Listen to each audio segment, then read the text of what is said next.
हाँ, तो हम देखते हैं अबगार स्कोर।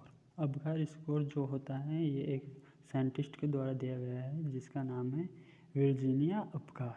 यह साइंटिस्ट है जिसके द्वारा अबगार स्कोर दिया गया है। तो शिशु के जन्म के तुरंत बाद डॉक्टर बच्चों को अबगार स्कोर नोट करते हैं।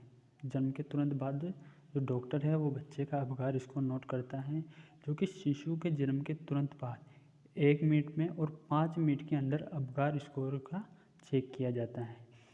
ये जो है 1 मिनट का स्कोर क्या बताता है कि जन्म के प्रक्रिया के बाद जन्म हो गया है उसके बाद बच्चा कितना स्वस्थ है। वहीं 5 मिनट का जो स्कोर है इससे डॉक्टर को पता चलता है कि गर्भ से बाहर आने के बाद, गर्भ से शिशु के बाहर आने के बाद वो कैसा है। इसके अलावा हम इसमें 5 पॉइंट लिए जाते हैं अबगार स्कोर में, जिसके अनुसार बच्चे की एक्टिविटी अबगार स्कोर चेक किया जाता है। अबगार स्कोर जो है उसमें फर्स्ट है अपीयरेंस, स्किन कलर।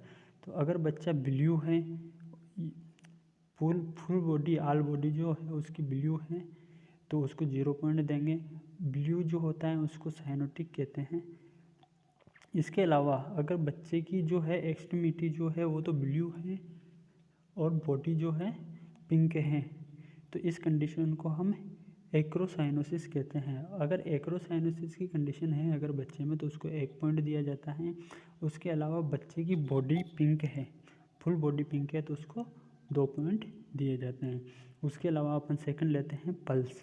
तो पल्स में क्या होता है, अगर बच्चे की पल्स एब्सेंट है तो उसको 0 पॉइंट दे दिया जाता है, और अगर बच्चे की पल्स 100 से कम है तो उसको 1 पॉइंट दिया जाता है, और अगर बच्चे की पल्स 100 से ज़्यादा है तो उसको 2 पॉइंट दिए जाते हैं।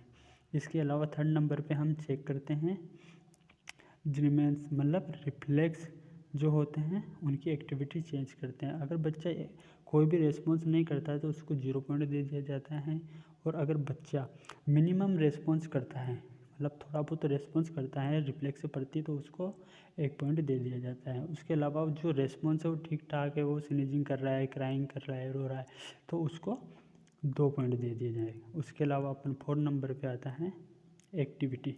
अगर बच्चा मूवमेंट नहीं करता है किसी भी प्रकार का तो उसको 0 पॉइंट दे दिया जाता है, और अगर पैर और हाथ, आर्म एंड लेग्स को वो हिलाता है तो उसको 1 पॉइंट दे दिया जाता है, और अगर एक्टिविटी मोशन मतलब पूरी बॉडी एक्टिव है तो उसको 2 पॉइंट दे दिया जाता है। इसके अलावा अपन लास्ट 5 नंबर पे आता है रेस्पायरेशन। रेस्पायरेशन में क्या होता है कि अगर बच्चे की ब्रीथिंग नहीं कर रहा है, रेस्पायरेशन ब्रीथिंग नहीं कर रहा है, ब्रीथिंग एब्सेंट है तो उसको 0 पॉइंट देंगे, और अगर इरेगुलर थोड़ी देर ब्रीथिंग जल्दी जल्दी ले रहा है, थोड़ी देर भूल रहा है तो उसको 1 पॉइंट देंगे, और अगर रेस्पायरेशन सही है, वो बच्चा रो रहा है तो उसको 2 पॉइंट देंगे। और यहाँ पर हम टोटल पॉइंट को सभी के चेक करते हैं।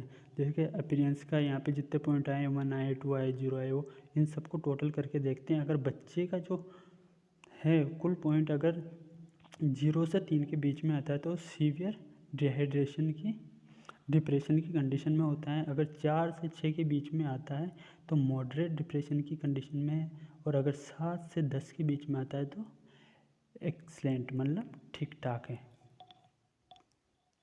Thank you for